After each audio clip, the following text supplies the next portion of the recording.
ನಮಸ್ಕಾರ ಸ್ನೇಹಿತರೆ, power play ಕನ್ನಡಕ್ಕೆ ಮತ್ತೊಮ್ಮೆ ಆತ್ಮೀಯ ಸ್ವಾಗತ. ಭಾರತ ಮತ್ತು ಶ್ರೀಲಂಕಾ ನಡುವೆ ನಡೀತಾ ಇರುವ ಎರಡನೇ ಟೆಸ್ಟ್ ಪಂದ್ಯದ ಮೊದಲ ದಿನವೇ ಭಾರಿ ಹೈಡ್ರಾಮಾ ಆಗಿದೆ. ಕೊಲಂಬೋ ಮೈದಾನದಲ್ಲಿ ಟೀಂ ಇಂಡಿಯಾದ ಯುವ ಓಪನರ್ ಯಶಸ್ವಿ ಜೈಸ್ವಾಲ್ ಮತ್ತು ಲಂಕಾ ಬೌಲರ್ ನಡುವೆ ಮೈದಾನದಲ್ಲೇ ದೊಡ್ಡ ಜಗಳ ಆಗಿದ್ದು, ಐಸಿಸಿ ಜೈಸ್ವಾಲ್ ಅವರನ್ನ ಬ್ಯಾನ್ ಮಾಡುತ್ತಾ ಅನ್ನೋ ಪ್ರಶ್ನೆ ಮೂಡಿದೆ. ಇನ್ನೊಂದೆಡೆ ಕನ್ನಡಿಗ ದೇವದತ್ ಪಡಿಕ್ಕಲ್ ತಮ್ಮ ಕ್ಲಾಸ್ ಬ್ಯಾಟಿಂಗ್ ಮುಂದುವರೆಸಿದ್ದು, ಬ್ಯಾಕ್ ಟು ಬ್ಯಾಕ್ ಸೆಂಚುರಿ ಸಿಡಿಸಿ ದ್ರಾವಿಡ್ ಅವರ 27 ವರ್ಷಗಳ ಹಳೆಯ ದಾಖಲೆಯನ್ನ ಧೂಳಿಪಟ ಮಾಡಿದ್ದಾರೆ. ಇದೆಲ್ಲದರ ನಡುವೆ ಸಿಕ್ಸರ್ಗಳ ಸರದಾರ ರಿಷಬ್ ಪಂತ್ ಬ್ಯಾಟಿಂಗ್ ಮಾಡ್ತಾ ಇದ್ದಾಗಲೇ ಗಾಯಗೊಂಡು ಆಸ್ಪತ್ರೆ ಸೇರಿದ್ದು ಅಭಿಮಾನಿಗಳಲ್ಲಿ ಆತಂಕ ಮೂಡಿಸಿದೆ. ಹಾಗಾದ್ರೆ ಮೈದಾನದಲ್ಲಿ ಜೈಸ್ವಾಲ್ ಮತ್ತು ಫರ್ನಾಂಡೋ ನಡುವೆ ಆಗಿದ್ದೇನು? ಜೈಸ್ವಾಲ್ ಬ್ಯಾನ್ ಆಗ್ತಾರಾ? ಪಡಿಕ್ಕಲ್ ಮುರಿದ ಆ ದೊಡ್ಡ ದಾಖಲೆ ಯಾವುದು? ಪಂತ್ಗೆ ಏನಾಯ್ತು? ಅವರು ಎರಡನೇ ದಿನ ಬ್ಯಾಟಿಂಗ್ಗೆ ಬರ್ತಾರಾ? ಬನ್ನಿ ಇವತ್ತಿನ ವಿಡಿಯೋದಲ್ಲಿ ಈ ಎಲ್ಲ ಬಿಸಿ ಬಿಸಿ ಅಪ್ಡೇಟ್ಸ್ನ ಕಂಪ್ಲೀಟ್ ಡೀಟೇಲ್ಸ್ ನೋಡೋಣ. ವಿಡಿಯೋ ಶುರು ಮಾಡೋದಕ್ಕೂ ಮೊದಲು ನೀವಿನ್ನೂ ನಮ್ಮ ಪವರ್ ಪ್ಲೇ ಕನ್ನಡ ಯೂಟ್ಯೂಬ್ ಚಾನಲ್ಗೆ ಸಬ್ಸ್ಕ್ರೈಬ್ ಆಗಿಲ್ಲ ಅಂದ್ರೆ ಈಗಲೇ ಸಬ್ಸ್ಕ್ರೈಬ್ ಆಗಿ, ಹಾಗೆ ಪಕ್ಕದಲ್ಲೇ ಇರೋ ಬೆಲ್ ಐಕಾನ್ ಪ್ರೆಸ್ ಮಾಡಿ. ಮೈದಾನದಲ್ಲಿ ಹೈ ಡ್ರಾಮಾ, ಬ್ಯಾನ್ ಆಗ್ತಾರಾ ಯಶಸ್ವಿ ಜೈಸ್ವಾಲ್? ಸ್ನೇಹಿತರೆ, ಪಂದ್ಯದ ಮೊದಲ ಸೆಷನ್ನಲ್ಲಿ ಭರ್ಜರಿ ಬ್ಯಾಟಿಂಗ್ ಮಾಡ್ತಾ ಇದ್ದ ಯಶಸ್ವಿ ಜೈಸ್ವಾಲ್ ಅವರ ವಿಕೆಟ್ ಅನ್ನ ಲಂಕಾ ವೇಗಿ ಅಸಿತಾ ಫರ್ನಾಂಡೋ ಕಿದ್ರು. ವಿಕೆಟ್ ಪಡೆದ ಖುಷಿಯಲ್ಲಿ ಫರ್ನಾಂಡೋ ಜೈಸ್ವಾಲ್ ಕಡೆಗೆ ನೋಡಿ ಏನೋ ಕಮೆಂಟ್ ಮಾಡಿದ್ರು. ಇದರಿಂದ ರೊಚ್ಚಿಗೆದ್ದ ಜೈಸ್ವಾಲ್ ಪೆವಿಲಿಯನ್ ಕಡೆಗೆ ಹೋಗ್ತಾ ಇದ್ದವರು ವಾಪಸ್ ತಿರುಗಿ ಬಂದು ಫರ್ನಾಂಡೋ ಜೊತೆಗೆ ಜಗಳಕ್ಕೆ ನಿಂತರು. ಇಬ್ಬರ ನಡುವಿನ ಮಾತಿನ ಚಕಮಕಿ ಎಷ್ಟರ ಮಟ್ಟಿಗೆ ಇತ್ತು ಅಂದ್ರೆ ಇಬ್ಬರೂ ತಲೆಗೆ ತಲೆ ಕೊಟ್ಟು ಗುದ್ದಾಡೋ ಹಂತಕ್ಕೆ ಹೋದ್ರು. ಕ್ರೀಸ್ನಲ್ಲಿದ್ದ ದೇವದತ್ ಪಡಿಕ್ಕಲ್ ಮತ್ತು ಶ್ರೀಲಂಕಾ ಆಟಗಾರರು ಬಂದು ಇಬ್ಬರನ್ನು ಬಿಡಿಸಬೇಕಾಯಿತು.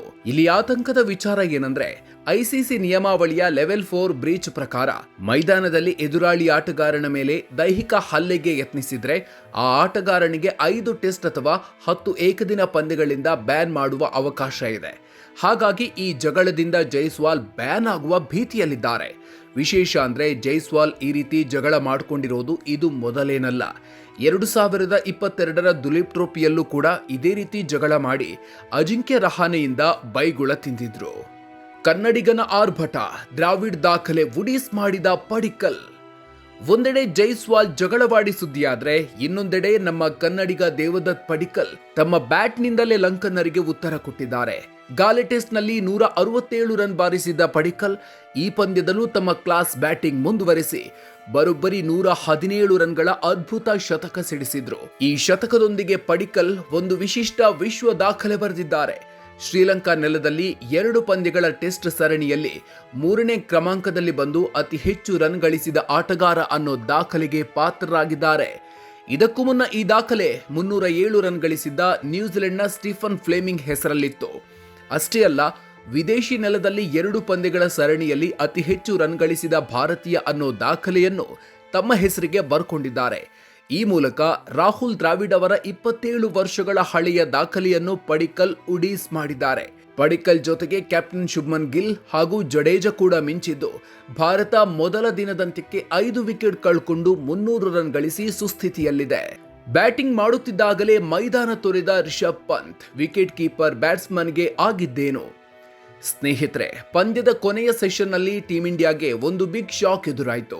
58ನೇ ಓವರ್ನಲ್ಲಿ ಲಂಕಾ ವೇಗಿ ಲಹಿರು ಕುಮಾರ ಎಸೆದ ಬೌನ್ಸರ್ ನೇರವಾಗಿ ರಿಷಬ್ ಪಂತ್ ಅವರ ಎಡಗೈ ಮಣಿಕಟ್ಟಿಗೆ ಬಡಿಯಿತು. ನೋವಿನಿಂದ ನರಳಾಡಿದ ಪಂತ್ ಫಿಸಿಯೋ ಬಂದು ಟೇಪ್ ಸುತ್ತಿದ್ರೂ ನೋವು ಕಡಿಮೆಯಾಗದ ಕಾರಣ ಕೇವಲ 3 ರನ್ ಗಳಿಸಿ ರಿಟೈರ್ಡ್ ಹರ್ಟ್ ಆಗಿ ಮೈದಾನ ತೊರೆದ್ರು. ಇದು ಅಭಿಮಾನಿಗಳಲ್ಲಿ ಭಾರಿ ಆತಂಕ ಮೂಡಿಸಿತ್ತು. ಆದರೆ ದಿನದ ಆಟ ಮುಗಿದ ಬಳಿಕ ಅಪ್ಡೇಟ್ ನೀಡಿರುವ ಭಾರತದ ಬ್ಯಾಟಿಂಗ್ ಕೋಚ್ ಸಿತಾಂಶು ಕೋಟಕ್, ಪಂತ್ ಅವರಿಗೆ ಯಾವುದೇ ಗಂಭೀರ ಗಾಯ ಆಗಿಲ್ಲ, ಅವರು 2ನೇ ದಿನ ಅಗತ್ಯ ಬಿದ್ದರೆ ಖಂಡಿತ ಬ್ಯಾಟಿಂಗ್ಗೆ ಇಳಿಯಲಿದ್ದಾರೆ ಅಂತ ಹೇಳಿ ನೆಮ್ಮದಿಯ ನಿಟ್ಟುಸಿರು ಬಿಡುವಂತೆ ಮಾಡಿದ್ದಾರೆ.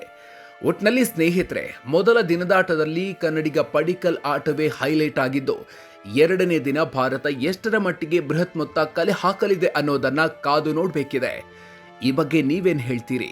ಮೈದಾನದಲ್ಲಿ ಜೈಸ್ವಾಲ್ ಪದೇ ಪದೇ ಜಗಳಕ್ಕೆ ಇಳಿಯೋದು ಸರಿನಾ?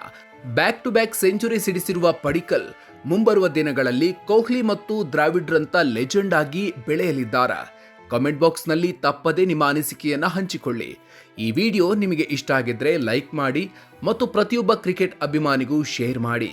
ಕ್ರಿಕೆಟ್ ಜಗತ್ತಿನ ಇಂಥ ಮಹತ್ವದ ಅಪ್ಡೇಟ್ಸ್ಗಳಿಗಾಗಿ ಮರೆಯದೆ ನಮ್ಮ ಪವರ್ ಪ್ಲೇ ಕನ್ನಡ ಯೂಟ್ಯೂಬ್ ಚಾನಲ್ಗೆ ಸಬ್ಸ್ಕ್ರೈಬ್ ಆಗಿ. ಮುಂದಿನ ವಿಡಿಯೋದಲ್ಲಿ ಮತ್ತೊಂದು ಇಂಟ್ರೆಸ್ಟಿಂಗ್ ಅಪ್ಡೇಟ್ ಜೊತೆಗೆ ಮತ್ತೆ ಸಿಗೋಣ. ಅಲ್ಲಿವರೆಗೂ ನಮಸ್ಕಾರ.